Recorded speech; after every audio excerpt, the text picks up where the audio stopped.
So without further ado, I want to start off our program with two small video clips to give you a perspective of the Aga Khan Development Network, also known as the AKDN, and its founder, His Highness Prince Karim Aga Khan.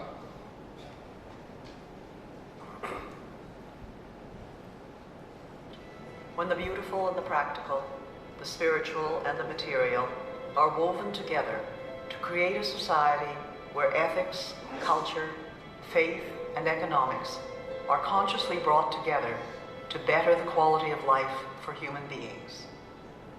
In the Ismaili Muslim tradition, the Imam leads in the interpretation of matters of faith and the relationship of that faith to the conditions in the world in which we are living today, the world in which we find ourselves. It is grounded in the ethics of Islam, which teaches us that all living beings are interdependent, that we have been created as one by a single creator. In his nearly 60 years as the Imam, he has worked tirelessly to fulfill the Imamete's responsibilities to improve quality of life, foster hope and dignity of the most vulnerable societies. The Imam's institutional response to achieve this mandate was the establishment of the Aga Khan Development Network. The AKDN benefits all alike. It is inclusive of the enormously different cultural and faith traditions in all the countries in which it operates.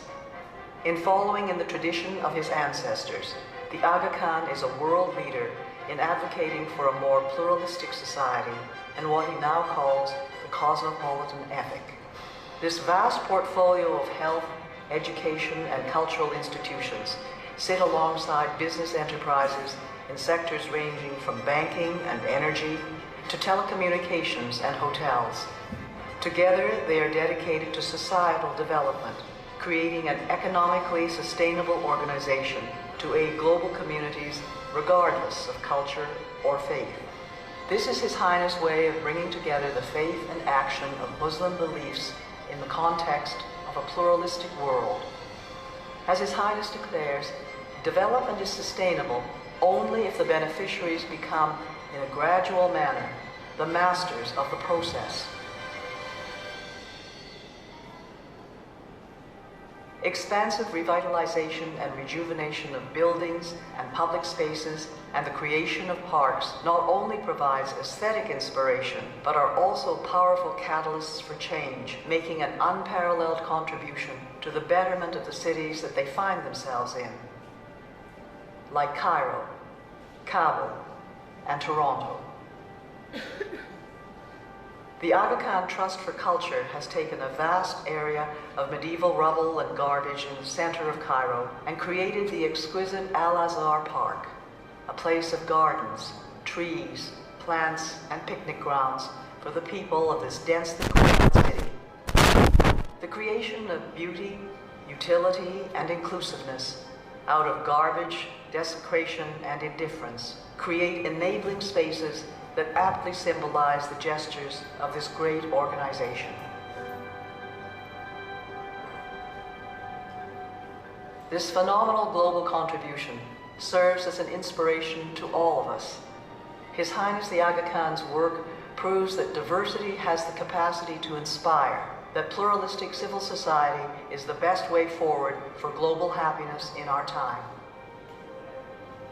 In the LaFontaine Baldwin Lecture of 2010, he asserted, "The world we seek is not a world where difference is erased, but where difference can be a powerful force for good, helping us to fashion a new sense of cooperation and coherence in our world, and to build together a better life for all."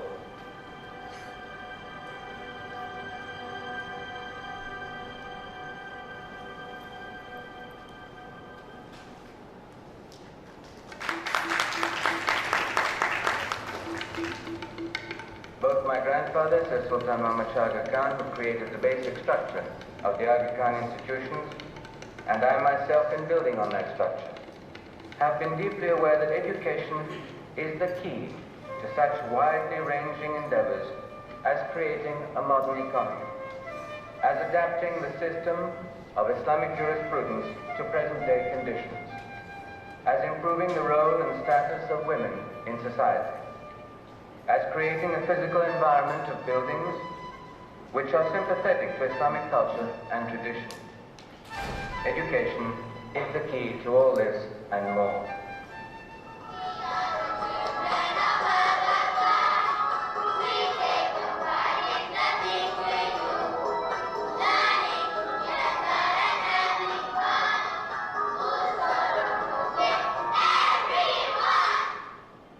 I believe that civil society is one of the most powerful forces in our time, one that will become an increasingly universal influence, engulfing more countries, influencing, reshaping, and sometimes even replacing ineffective regimes.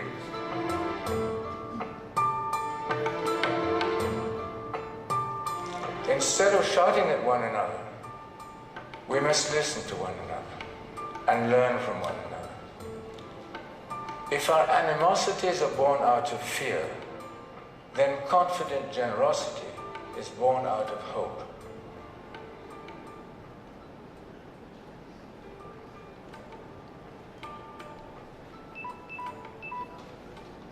Thank you.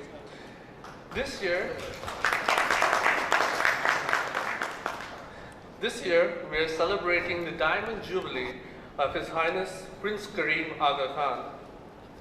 As you saw in the video, he has spent the last 60 years serving humanity to make this world a better place through the AKDM's activities in the fields of education, healthcare, emergency responses, culture, strengthening of civil society, poverty elevation, and more.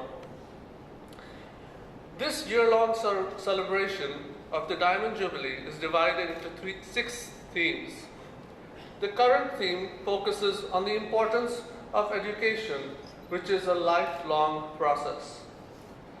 Some of the most important aspects of education are the development of self-esteem, leadership, service, problem-solving, ethical judgment, and moral reasoning. What this theme demonstrates, however, is the pursuit of learning in Islam is a 1400-year Muslim tradition rooted into the ethics of our faith. One of the purposes of education is to learn about our surroundings and leave the world improved. That being said, our program today has 4 speakers who are going to give short presentations and then a panel discussion followed by question and answer sessions. Our first speaker for the day is Ms. Maimuna Ahmed, who is a Bangladeshi American entrepreneur and founder and CEO of Teach for Bangladesh. Ms. Maimuna holds a Bachelor of Arts in International Relations from Mount Holyoke College and a Master's of Arts in Teaching from American University.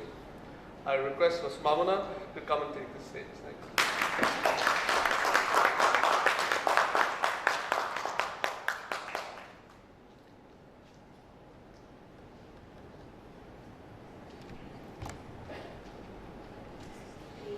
I want to start by thanking Amin and the organizers of this lovely event for having me here today.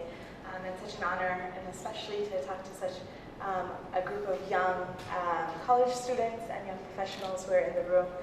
It's my favorite kind of crowd to talk to. So I was asked today to share my journey and my story, kind of what led me to doing the work that I'm doing. But my story rather, starts, if the projector would start.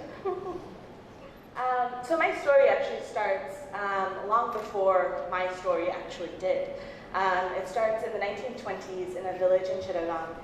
The village that you were seeing earlier was a picture of Gohira, where my grandfather was born. My grandfather was born to a family of farmers. His father and his father before him worked on the land. And he was probably destined to be a farmer himself. My grandfather was really good at his studies when he was young. He was lucky enough to go to school. And like many in his generation in our country, he didn't have a school very close to where he lived. He walked many miles to get to school every day. And he happened to be smart, he happened to work hard, and he happened to be very lucky. Because what he did was he made his way from a small village school in Goya to high school in Chittagong City, to university in Taka University, and then all the way to the University of Wisconsin-Madison in the United States. Yes, if you can hit the slide. That's a picture of our village home in Gohira. Yeah, and that's a picture of University of Wisconsin-Madison, a very, very different place than where my grandfather grew up, cold and snowy Wisconsin. And my grandfather got a PhD in biochemistry while he was in Wisconsin and brought that back with him to Bangladesh. And there's a picture there of Carson Hall because my grandfather then, upon his return to Bangladesh, started the Department of Biochemistry as well as the Departments of Nutrition and Pharmacy in Dhaka University. And I'm really proud of that story because not only did my grandfather's life change the trajectory of his children and ultimately mine, but it changed the lives of so many people. All the biochemistry students who have walked through the halls of Carson Hall over the last few decades have been impacted because he got an education and he was able to actually change his life. And then the picture all the way on your right is a picture of me at my graduation from Mount Holyoke College. Now, I grew up very privileged. I didn't grow up in a village. I was born in Washington, D.C., to parents who were college educated, to parents who were able to afford to send me to top schools throughout my childhood, both in the United States, where I spent a lot of my childhood, as well as here in Bangladesh.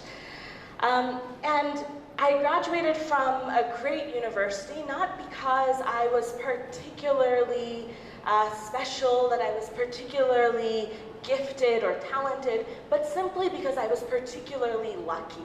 I was born to parents who had already had that first step taken for them when my grandfather got his education. And so in my own life, through the story of my grandfather, I've seen how education can change the trajectory that an entire family, an entire generation is on. And I wouldn't be here standing today talking to you all if it had not been for him and his story.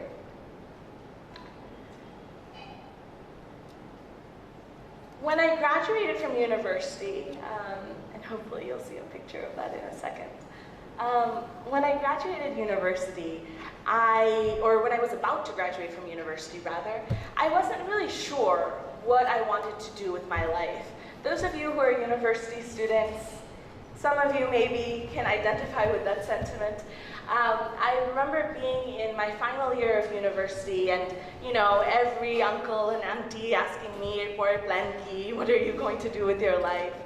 And I really didn't know until I was approached by a recruiter from an organization called Teach for America.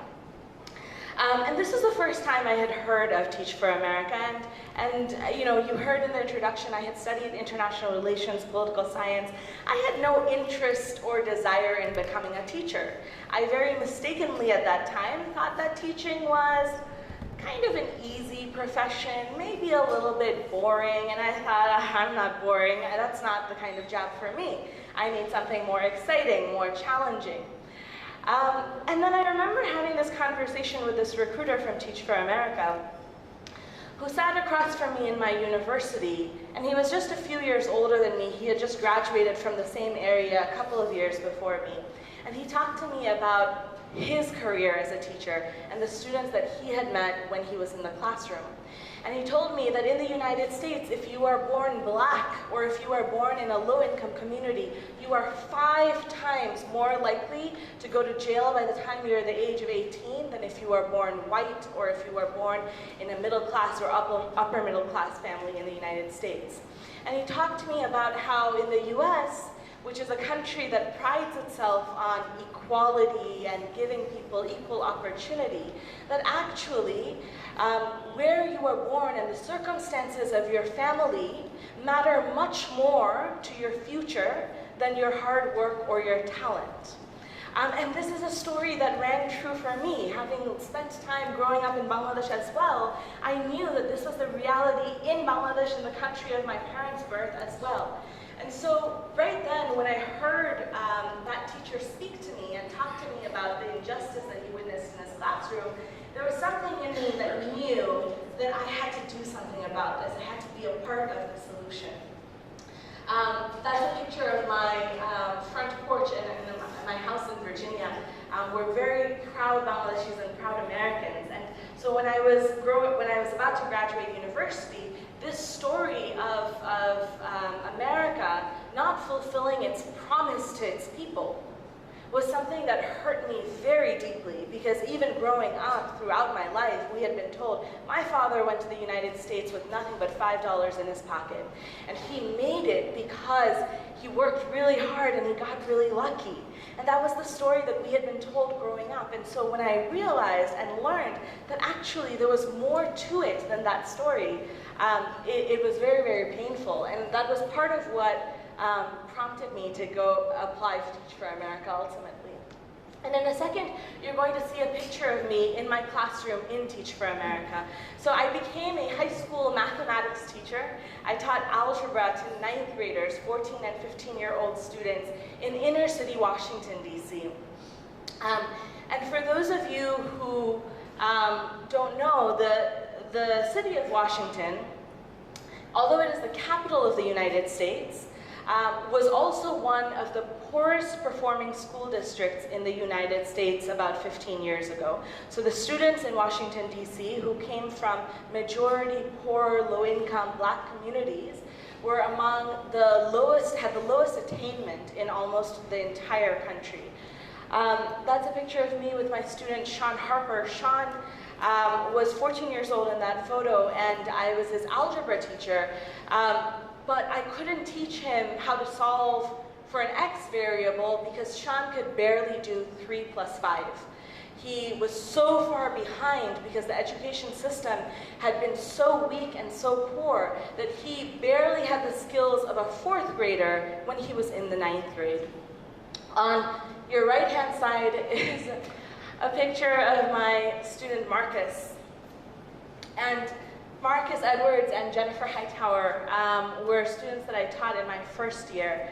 And I wanted to share Marcus's story because his is a story that haunts me to this day. He was one of those students who always had a smile on his face. There was nothing that could ever make Marcus mad or sad or grumpy. Whenever he would see me in the halls, he would say, "Miss Ahmed, how are you doing?" And he would come and give me a big hug. He was so happy all the time that it was kind of annoying sometimes. I would say, Marcus, calm down. And Marcus was really far behind as well when he came into my classroom. Again, he was in the 9th grade, but he probably had the math skills of a 7th grader when he came into my classroom, so he was very, very far behind. But Marcus worked really hard. He would come in after school for tutoring. He would come in on Saturdays, on the weekend, and go to math club. He convinced his grandmother that he lived with to really let him, get a tutor to come at home. And Marcus worked really, really hard to get good grades.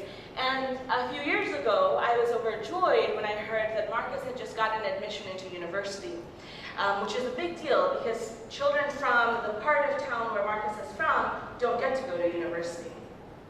And Marcus got enrolled at school in Baltimore, which is also a fairly low-income city, a city with very, very high crime rates.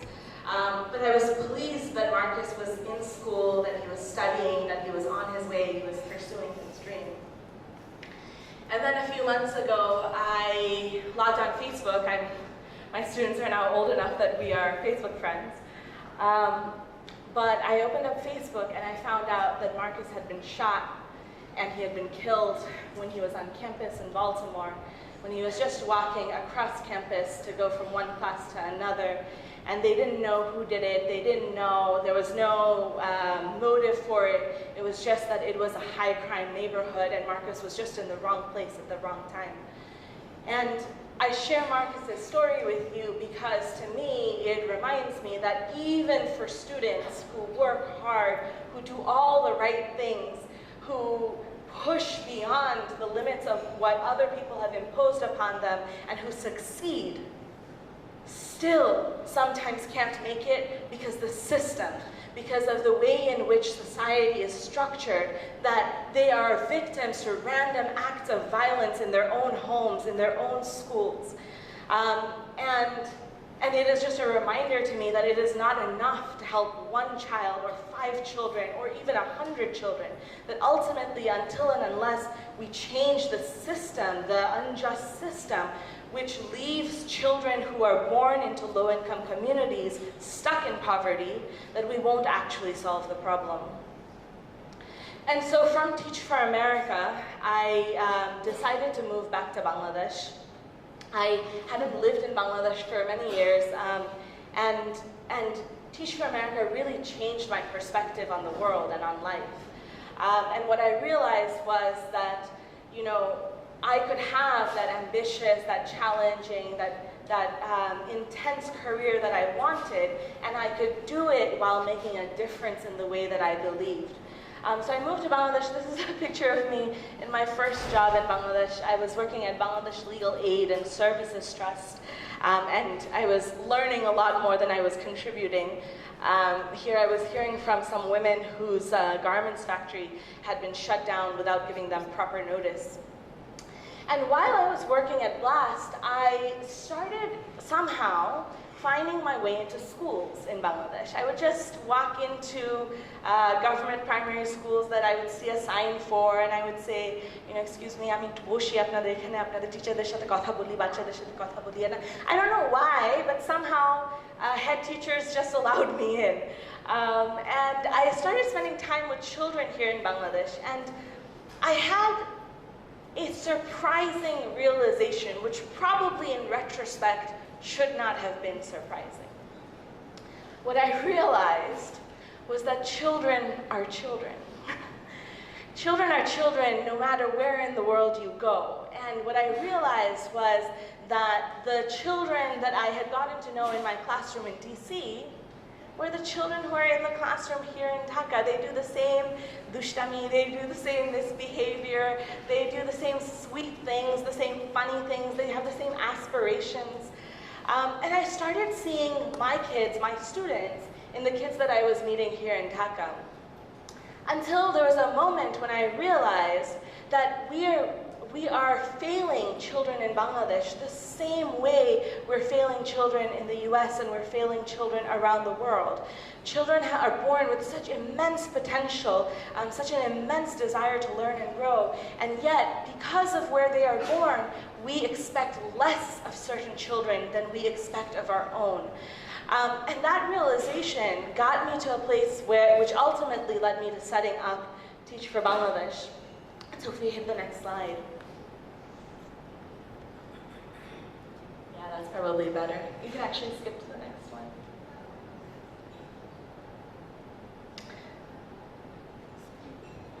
You might want to actually come out of the presentation mode. I think it'll be faster. So I'll leave this slide up for a second. As I started going into classrooms and doing research on what the situation was in Bangladesh, here are just a few statistics that tell you the reality in our country. Only about a third of the children who graduate from primary school, they actually finish the first 5 years of their education, graduate without basic skills in reading, writing, mathematics. About 50% of children who start class 1 drop out before class 10. And Bangladesh has one of the highest rates of child marriage in the world. Despite improvement in the last decade or so, still we have 52% of our girls getting married by the age of 18 and 18% of them getting married by the age of 15. And so the reality in Bangladesh is very, very bleak. And what I realized was that it doesn't have to be. There are children in Bangladesh who are getting an excellent education. I got an excellent education when I lived here. You all who are here, who are going to places like the Aga Khan School and other top schools across this country, you are getting an excellent education. So it is possible, it is possible. It is not because we are Bangladeshi that suddenly we have to have a bad education. However, when it is not possible is if you are born poor. And so that became kind of the rallying cry for Teach for Bangladesh. And if you go to the next slide, our vision is to build a society where it does not matter who your parents were or where you are born, that every child should get the type of education that enables them to meet their fullest potential. The way in which we do that, the way in which we achieve that is through leadership. So what we believe is that this problem of inequity in Bangladesh, injustice in our country, it's not a one-off problem. It's a systemic problem. And like I said, it is not enough for one child, 5 children, 100 children to break out of the system. We have to break the system itself. And so how do you do that? How do you change the way in which a society functions? And the way Teach for Bangladesh is trying to do it is through young people just like you. We recruit top graduates, young leaders who have come out of university and who are working professionals, and we bring them into a program that immerses them in the reality of our country so that they get to witness firsthand what are some of the challenges that children in low-income communities are facing. This is a picture of Shamrish, who's one of our first few teachers in the Teach for Bangladesh program. And if you go to the next slide, those are 3 more of our fellows. Our mission is to launch a movement of young people who understand what inequity is and who share a commitment to solving inequity at a systemic level in Bangladesh. And so we hope that the young people who are in our classrooms teaching children and understanding what their realities are will grow up and, well, not grow up, but graduate and move on with their careers and use their lives in service of building an equitable, a just, and inclusive Bangladesh. So I'll leave it here and I'll look forward to the panel discussion. Thank you again for having me. Thank you, Ms. Maimuna. That was inspiring. Up next, we have Mr. Mridul Chaudhary, who is the founder and CEO of Empower Social Enterprises. Mr. Mridul holds a bachelor's degree from the University of Texas at Austin with a majors in economics, mathematics, and political science, and a minor in computer sciences. He also holds a master's in international development from Harvard University's Kennedy School of Government. I request Mr. Mridul now come take the stage.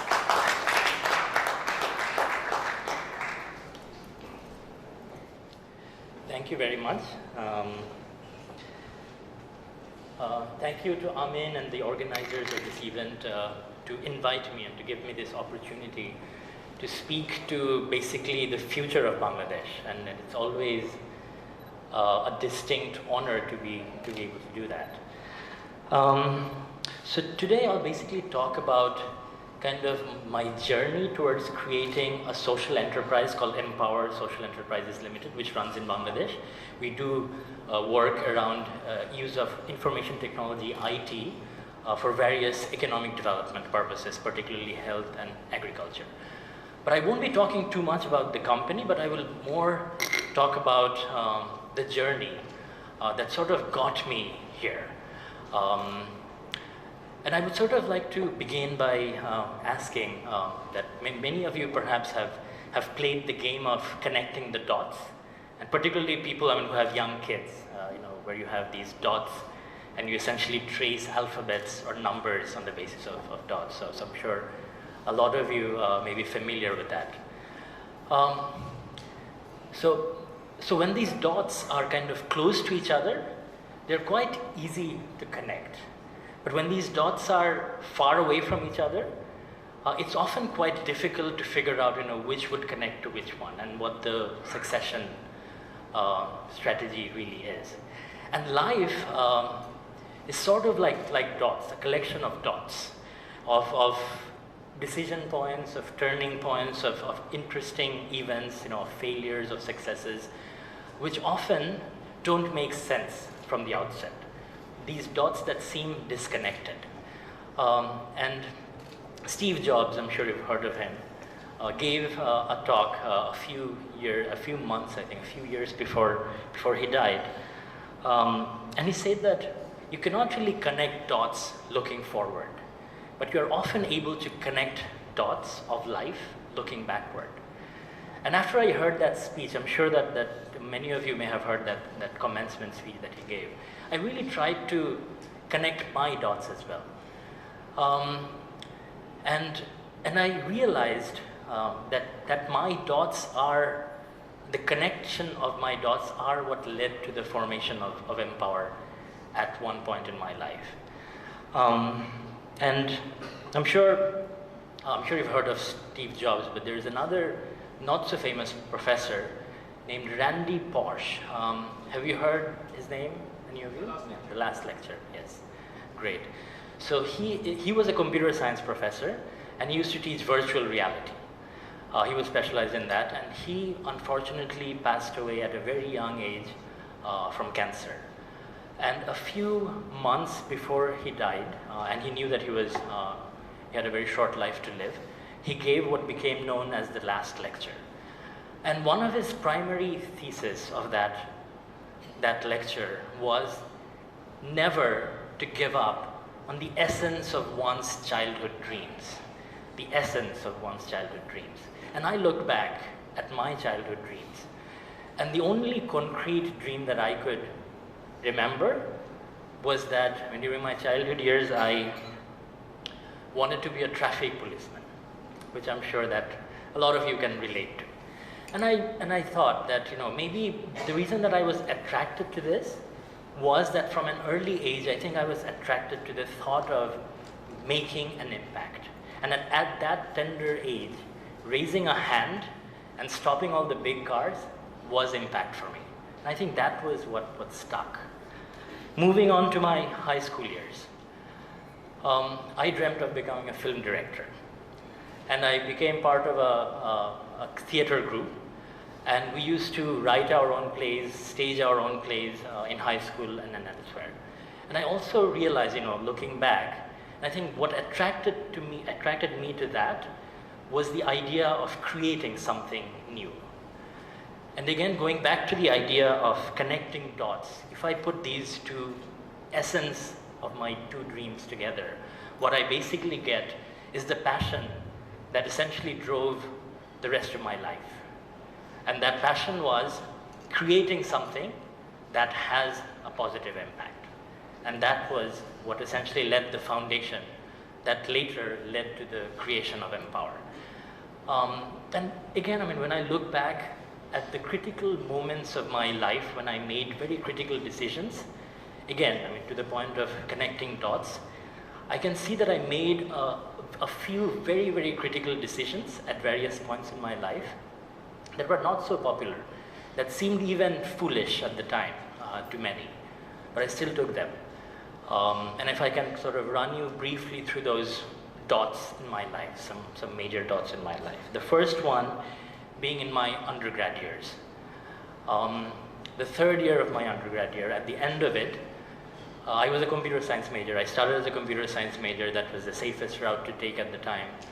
But in the third year, due to a series of events, I realized that I did not want to graduate as a computer science major. While I loved IT, it was not programming that I loved. What I loved about IT was the impact that IT could bring in people's lives.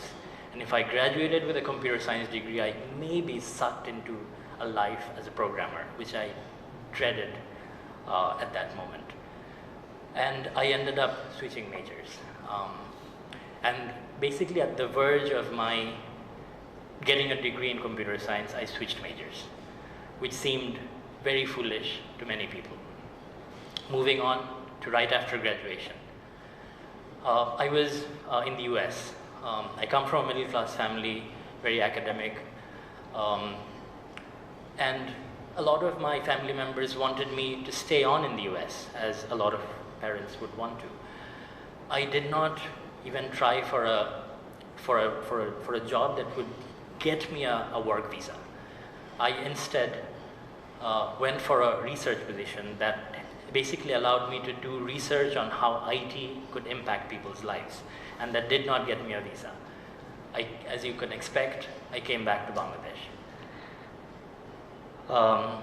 After coming back to Bangladesh, again, a foolish, seemingly foolish decision to a lot of people, I took up a job with the government. Not as a bureaucrat, but more as a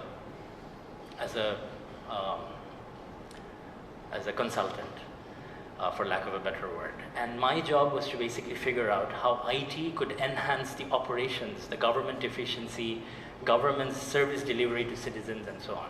And that is what I spent about 2 to 3 years of my life doing. Again, the fourth dot, going back to my graduate school. I was back in the US for my graduate school.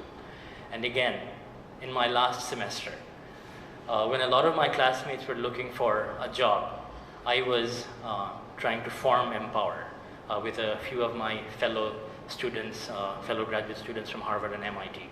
After winning a student business competition, and all we had was a little bit of seed money that we got from that competition, and a huge amount of hope. That was the capital that we sort of started with. Again, never tried for a work visa.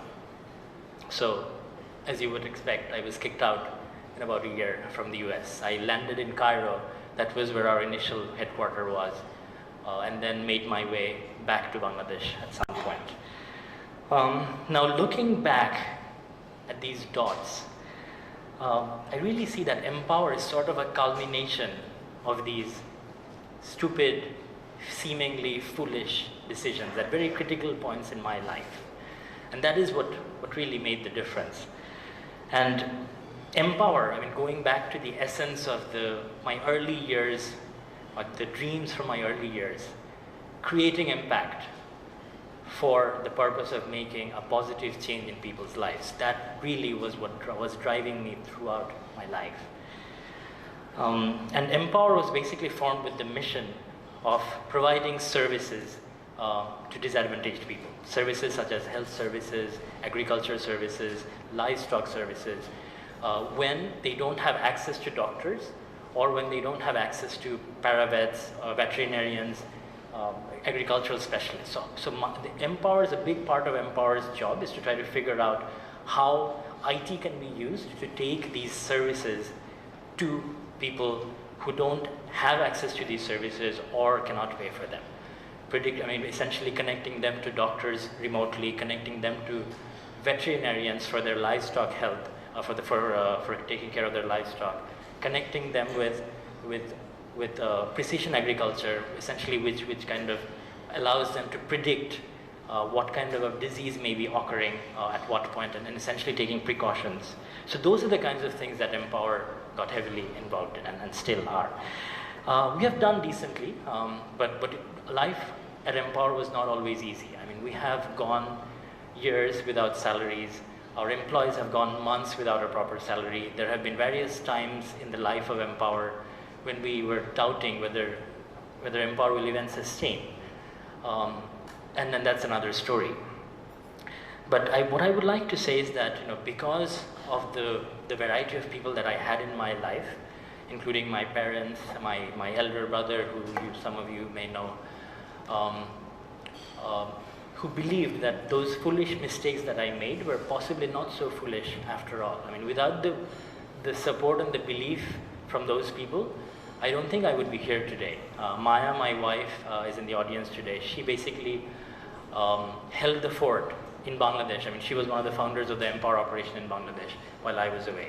So without the support of these people and the belief in the non-foolishness of the foolish decisions, I don't think I would be here standing in front of you today. So just in conclusion, I would like to leave with the thought that live the essence of your childhood dreams. Look back what it was. Their lives are the real you. You will have doubts. You will have failures, as we did. but never let anyone else define success for you. And never think that success is a crest. Success is a smile from someone whose life you've impacted. Smile from someone who looks at you and silently says that what you're trying is worth it. When I sit in traffic jams in Dhaka city, I look at a traffic policeman and I think, and I realize that one of them, at one point in time, gave me the inspiration to dream. And I hope that as the future of Bangladesh, you are also on the lookout for your policemen who will basically inspire you, so that you also can live your childhood dreams. Thank you so much. Thank you, Mr. Mridu, for your exciting journey into telemedicine and e-agriculture, utilizing the network, the mobile phone network. Let's take a look at the results of the second question you answered at the beginning of the program. Which sector do you think has the most need? And the polls show that education, you think that the education has most need. Quite interesting. Our next speaker is Ms. Elizabeth Fernie Mansour, who's the Director of Education and Livelihoods at the Wildlife Conservation Society. Ms. Elizabeth holds a Master's in Education from Pedagogical Institute in Switzerland and was selected as a Kinship Conservation Fellow in 2008. I request Ms. Elizabeth to kindly take the stage. Maybe you leave that up a little bit. So nobody thinks environment is in need. Wow, that's a good start. Well, actually, that is what I met over the last 10 years. There is a big problem in terms of the perception of environment, because it comes at the very end of the list. Oh yeah, that's right. When we go on holiday, we'd like still to have a nice clean beach where we can swim in crystal blue water or watch dolphins, that I'm going to talk about later. And it's really interesting because it also, this choice is very clearly a sign of what you choose in terms of your career. And in Bangladesh, it's a common concept or perception that there are no careers in environment. Well, let me just tell you that we just today hired our 19th member for the Wildlife Conservation Society, and 12 years ago we started with 3. All right, and just as other people have mentioned, we go many years without salary, many years through tough life, and I think that's where I'm going to start with my story. When I came to Bangladesh the first time, I came as a tourist, and I came many times after that because I fell in love with 2 things essentially. Number 1, my today husband, and number 2, the people that lived and worked in the most beautiful place in the world I've ever seen, the Sundarban forest. And when I came down here and I had the great luck to explore that place, I really, really felt what it meant to find a place where you can have your passion come true and follow your passion. I've been extremely fortunate that I have been able to make my passion into a living, and into a living for other people as well. And I think that's a really important part when we think about privilege, when we think about the privilege of having a good education, when we think about the privilege of choosing where we want to live and where we want to have an impact. I didn't choose Bangladesh because I thought I could have an impact here. I chose it because I fell in love. But this sentence by Baba Diom has been really sort of the red thread throughout my life, because I truly believe that where passion lies, the professional level and the impact that anybody can have is at its very highest. And when I talk about impact, I mean sustainable impact, something that has a longevity and that will impact a lot of people in a positive way. So I started first with my husband. My first 5 years I worked as a tour guide in the Sundarban. So I would spend 6 to 7 months on a boat down in the forest. I had hundreds of people, some of you are here, who came down to the forest with me and would show them everything in the forest, from the mud skipper to the big eagles, from the dolphins to the tigers when we were lucky. And it was a fantastic time. After after 5 years, I took over from my father-in-law the CEO position for the Guide Tours Limited, and managed to do pretty well in economics, even though that's not my background. But it was the success of working as a team, because I had worked on the boat as a crew member, and therefore I knew that the 40 people that worked on the boats, how it functioned and what they needed. The same for my team of drivers or the team in the Vanderbond Hillside Resort. But I also really got sucked into the fun parts of the Sjunderbånd, which are the science part. And it was interesting that we would always have people coming in on our boats, especially researchers, film crews, photographers. And among the researchers, the film crews would always benefit from us, but the researchers would always say, oh, you know, you don't understand that. You have to study that first and then understand. Well, you know, I never went to university. I have a degree in education, and I went to teach because I didn't know what else to do, and I definitely didn't like school. So having somebody tell me that I need to learn something first turned me completely off. And then I met a scientist who said, it's not rocket science. Anybody can do this. And the captains of our vessels started actually doing research. I worked with the Tiger team. I was very lucky to help them start out their work. And then I started getting more and more interested in the marine life. Switzerland doesn't have an ocean in any close distance. We hardly have any fish left in our river. So this was really something very, very cool that we, both my husband and I, started to look at. And while we were exploring our environment and getting more and more knowledgeable about the forest and being able to share that knowledge, we also realized that there was a lot going on that was harming the forest and the people that very strongly depend on it, which actually includes every single person in this room. And so when you say environment doesn't need our support, well, think about what you just had for dinner or are going to have for dinner. Think of where our economy comes from. The second largest export product of Bangladesh is shrimp. This is catching shrimp fry, all right? Biggest fishery in Bangladesh, absolutely devastating for our rivers. It's also devastating for a very, very rare and endangered animal that only exists in 3 countries in the world. This is the Ganges River dolphin, or shusuk. And I'm sure all of you, when you go to your village, you remember, it comes up and it goes, that's why it's called shusuk. This is a very, very rare dolphin. And when we started out work on cetaceans, which is the group of all dolphins and whales and porpoises, people said, we don't have dolphins in Bangladesh. Do we have dolphins in Bangladesh? No. Whales? No, forget it. And then we'd say, you know, this is a dolphin. And the first 2 years of our education and outreach program, we spent explaining that this is also a dolphin, a blind dolphin. It's like a bat in the water.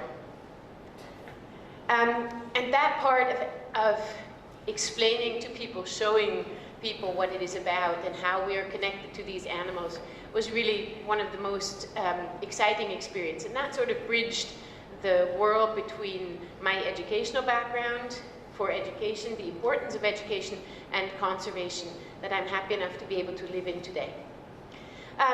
So my organization does mainly 3 things. We discovered that Bangladesh has the world's largest population of Irrawaddy dolphins by far. We have about 6,000, and the next population is near 100. We have the second largest bottlenose dolphin, Indo-Pacific bottlenose dolphin population. When we started researching them, we thought 100, 200 animals. We can identify each individual, just like the tiger has a different stripe pattern, dolphins have a different dorsal fin. And we ended up with 2,500 animals identified, all right? Big memory game, lots of IT. And our organization inspires, so it's no good in just doing the science, which is the best part. This year, after 4 years, I get to go out to sea again because we finally have the money to go out and do another survey. We're going to be out for 40 days in the Bay of Bengal. Best part. I don't have to worry about anybody else, well, my 2 kids, but nobody else I have to worry about, and just do the work. But it's no use unless we share the understanding that we have through science, unless we can communicate that in an effective way for giving people the opportunity to have access to the information and then believing that they're going to make the best choice in favor of their own life and the life of others. So we take Shusuk Mela all around the forest fringe areas. It's a big Golpata boat, and we take it through the winter time, so people come on. There's lots of games, no electricity, so very, very simple things. But we talk about the dolphins and how they impact our life and how our life impacts them. And then the hard part, when you've inspired people, is also to channel that to make real decisions. And here, you know, after 10 years, the government of Bangladesh declared 3 protected areas for freshwater dolphins in the eastern Sundarbans forest. Based on our recommendations from science and the local constituencies, the Bangladesh government declared its first marine protected area at the Swatch of Nogram. It takes time, it takes effort, but it actually at the end happens. And now that's only the declaration, we also have to get the management out there. So that is another level that we're going to be going to. Just before we go to the last picture, the person that you saw on that photograph, on the very last one, is actually Shonjoy Maji. He is a Hilsha fisherman who owns his boat as well, which is very special. And he is one of our 30 citizen scientists. We can't afford to go out on the water every winter. We've had to wait 4 years. And we can't afford to go out on the water during the non-winter time because the water is simply too rough. We can't survey. But he goes out any time of the year except when there's Hilsha fishing ban. And so we have trained him in how to navigate safely.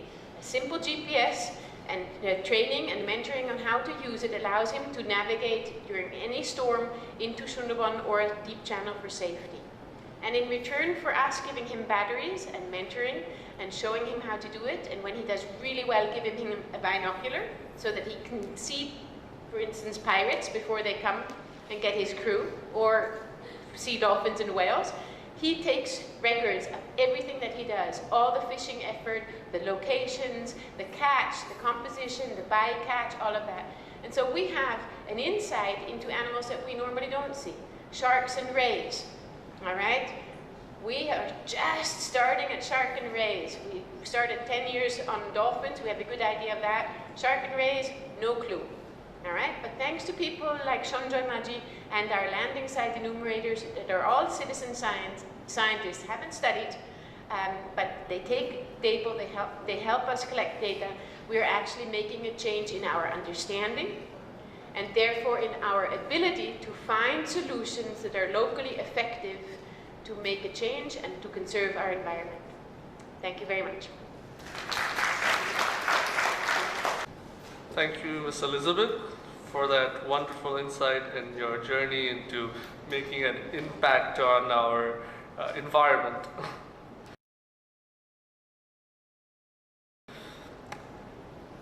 Our final speaker is Mr. Ijaz Ahmed, who is the founder and president of Bangladesh Youth Leadership Center. Mr. Ijaz holds a master's in economics from University of St. Andrews and a master's in public policy from Harvard University's Kennedy School of Government. I would request Mr. Ijaz to come and take the stage. Thank you.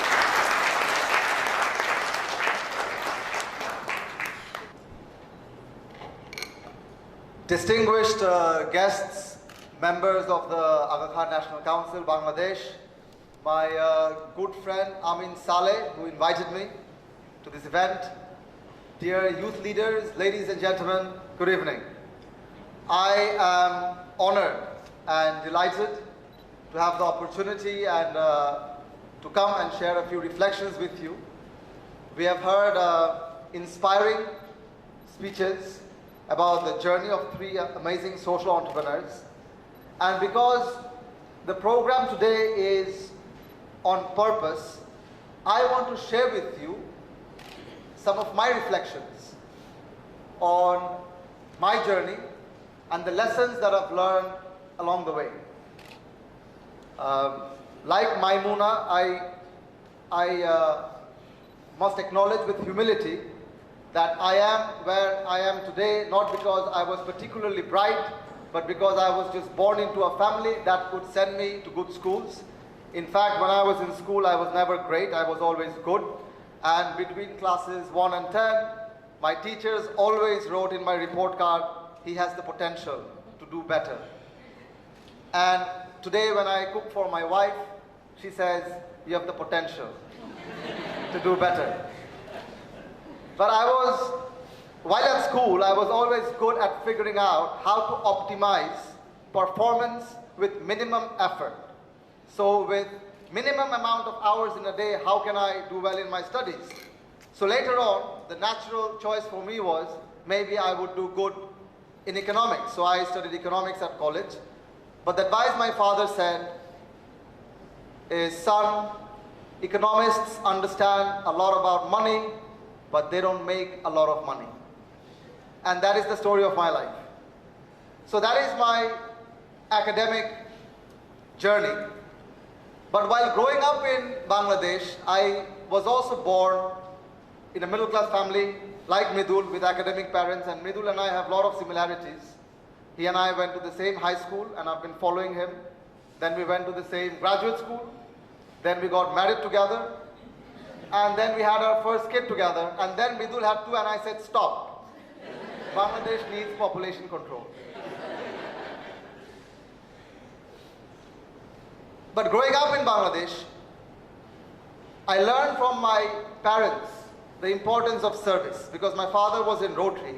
And I remember vividly, in 1988, I came to Boshundhara in this area on a boat when Dhaka was worst hit by flood, to distribute relief to the distressed. Throughout my teens, through my father's Rotary Club, I was engaged in the community, and that exposed me to the reality of the widening gaps in income and opportunities between rural Bangladesh and urban Bangladesh. And as I reflect on my purpose, I feel that those experiences in the community, together with my own education, have shaped the person that I'm today and the journey that I'm on at Bangladesh Youth Leadership Center. Now, many of you in the audience may be thinking, right now, the great Mridul Bhai spoke about, he founded his social enterprise with Maya Apu, and then Elizabeth had her husband, but I don't have a girlfriend yet, or I don't have a boyfriend yet. How am I going to start my thing? What is my purpose? Where is my life headed? What is my journey? And how do I figure out my purpose? So for you, I want to say, you see, purpose is not static. Purpose is moving. Purpose is flowing. Purpose is dynamic.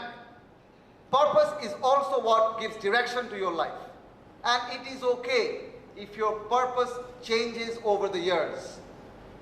But it is not okay if you are disconnected from your purpose. For me, BYLC is the vehicle through which I am trying to serve my purpose. My purpose for working towards a just, inclusive, and prosperous Bangladesh. At BYLC, we believe in a just Bangladesh. And just as you saw on the slides, we believe in a Bangladesh where young people, regardless of your socioeconomic backgrounds, can have access to quality education. We believe in a Bangladesh where it doesn't matter who your father is, or it doesn't matter who your connections are. If you have the potential, then you can go up in life. And that's the kind of Bangladesh we are trying to create at Bangladesh Youth Leadership Center. We believe in a prosperous Bangladesh. In 2009, when I started BYLC, we had the fundamental belief that it is not good enough to have a life where you earn more than $2 a day. We want a prosperous Bangladesh where young people can enjoy a good standard of living, where young people will have jobs, particularly in a country where 52% of the population is below the age of 25, particularly in a country where the youth unemployment rate is more than 10.4%, the highest in South Asia. So for Bangladesh to be prosperous, we must ensure that our youth have jobs and our youth have livelihood. And that's the Bangladesh that we are trying to create. At BYLC, we believe in an inclusive Bangladesh where, regardless of your age, your gender, your orientation, you can have a fair shot at life. We believe in a Bangladesh where women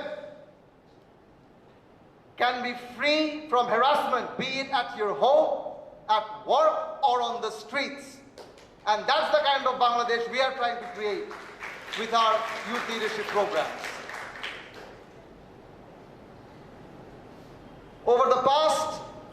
9 years, we have trained more than 3,000 young people at BYLC. And what this work has taught me is a little bit of encouragement goes a long way when it comes to a young person. So when I see a young person turning to drugs, when I see a young person turning to violence, when I see a young person taking up a gun and going to a cafe and killing innocent victims, I know there is a hole in that person's heart that society has failed to fill. And that is where we have a responsibility. We have a responsibility to guide our youth, to work with our youth, to equip our youth with the right kind of skills.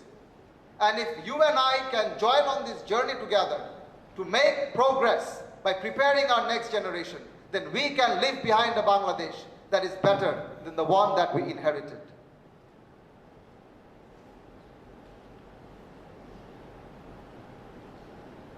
As you think about purpose in your life, I want to encourage all of you to recognize that our time in this world is limited. So our purpose in life cannot come just by focusing on ourselves. Our purpose and meaning in life will come when we are able to transcend ourselves in the service of others. Real happiness will come when we contribute a part of our lives to bettering the lives of others. And that is the true spirit of purpose. And that is the journey I invite all of you to embark on. Thank you very much.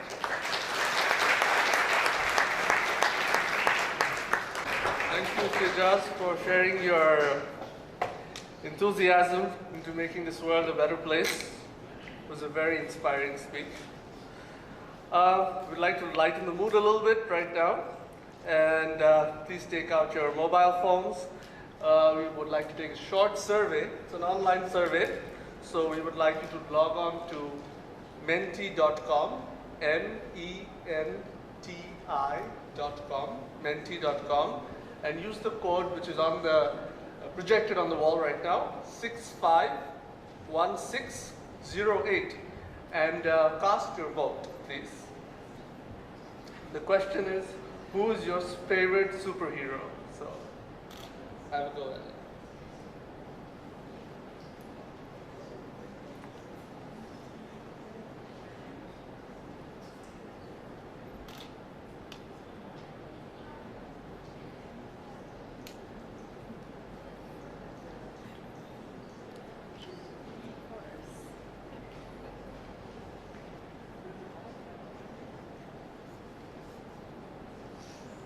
For those who are having trouble with the website, it's menti, menti.com.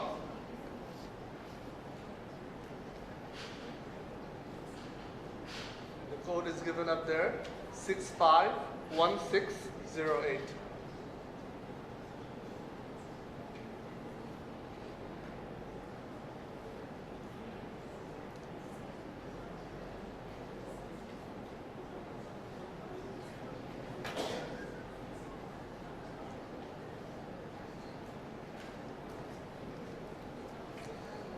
Okay, now I would like to have our panelists up on stage. I would like to invite you all to come up on stage for the panel discussion.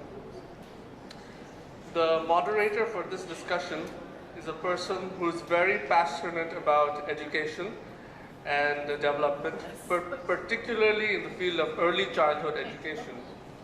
Ms. Salima Qasim is the CEO of the Aga Khan Foundation, Bangladesh. I would like Salima to come up and take over as moderator. Thank you. Much Farhad for that very kind introduction. I wanted to thank the speakers again, all of you, for your very inspiring presentations. Your passion and commitment for serving was very clear. It shone through. So once again, a big round of applause for our speakers.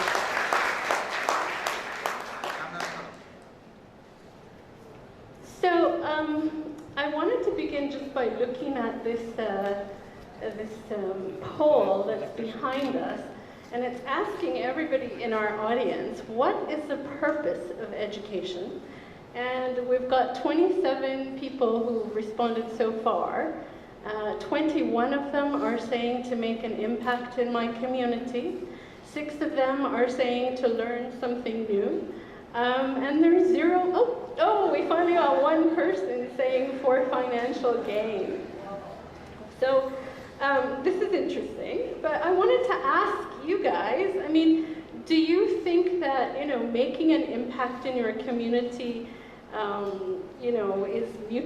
and financial gain are mutually exclusive in some way? I mean, some of you talked about, salaries not being paid for months and that kind of thing. Do you think that there are ways for people to make an impact in their community without sort of giving up financial gain?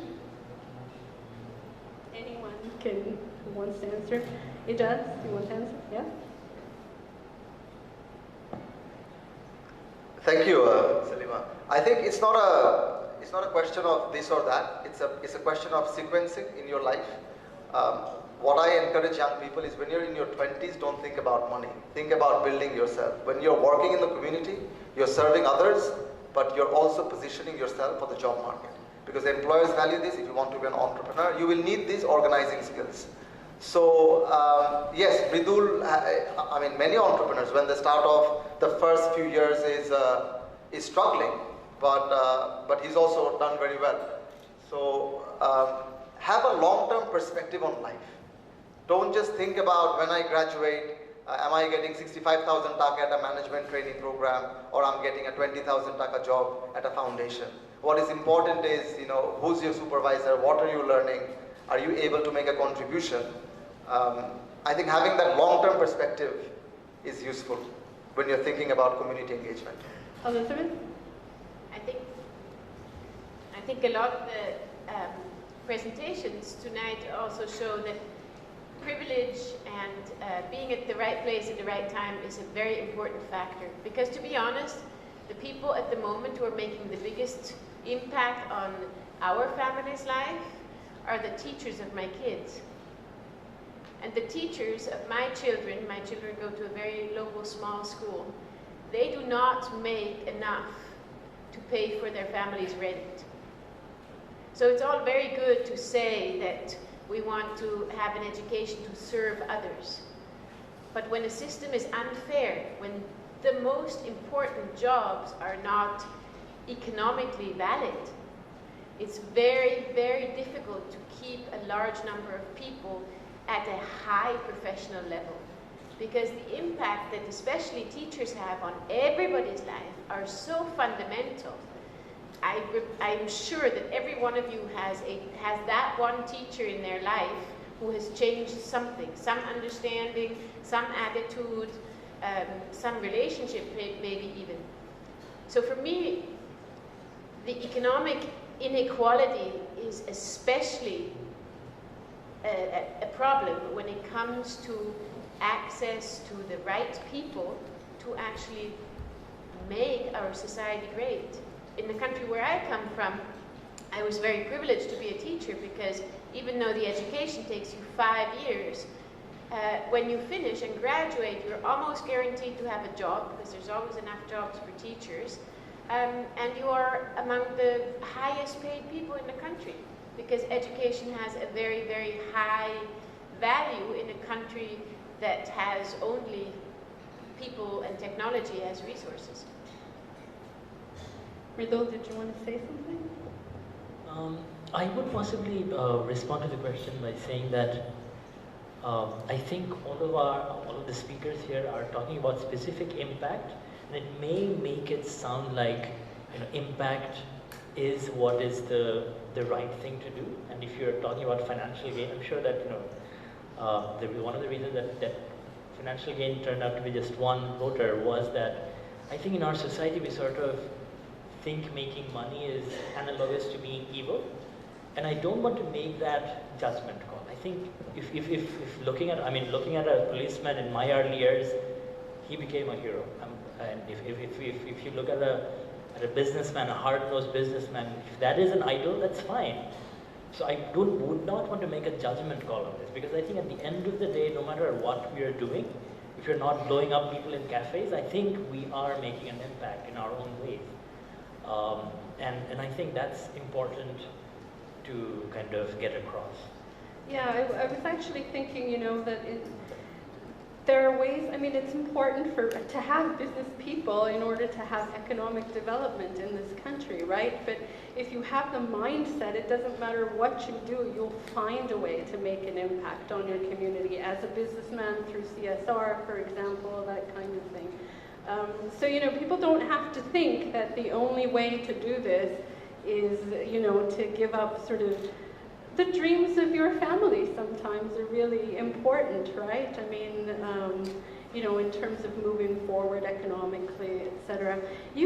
All of you talked about, things like passion, dreams, privilege, luck, those types of things. What kind of impact did the actual quality of the institutions that you went to for higher education have on the work that you're doing? I could start. I don't want to downplay the fact that luck and fortune have a lot to do with it. Before higher education, when I was in school here in Dhaka, I went to Sunbeams, which was an excellent school, probably one of the best that you could go to. And I had a wonderful education. I had wonderful teachers. I had a wonderful experience. But I have to say that at the end of the day, you could have put me in any school. Then the reason that I actually got an education, got educated, was because my parents read books to me. We talked about politics at the dinner table. I was fortunate to travel and see the world. And so education didn't happen just in school. It happened around the world. And I think, in so many schools in Bangladesh, particularly when we look at the private schools, right, we see that, children who are coming out of private schools and fee-paying schools are going on to good universities, and I think it would be a mistake to correlate the long-term success of those students with school by itself, because there's a process of selection through which you're going into those schools to begin with. So I think that can't be understated. And at the same time, institutions of learning have made all the difference for me. My university in particular has played a pivotal role in my life. When I was at Mount Holyoke College, I had the privilege to sit for days and days on end in a beautiful library and read about anything I felt like reading, study anything I felt like studying, taking courses on the Hebrew Bible and on plant biology and on West African dance. And I think that really strong institutions of learning, ones that nurture not just the mind but the spirit, and really encourage students to explore all sides of themselves, can just work magic for young people.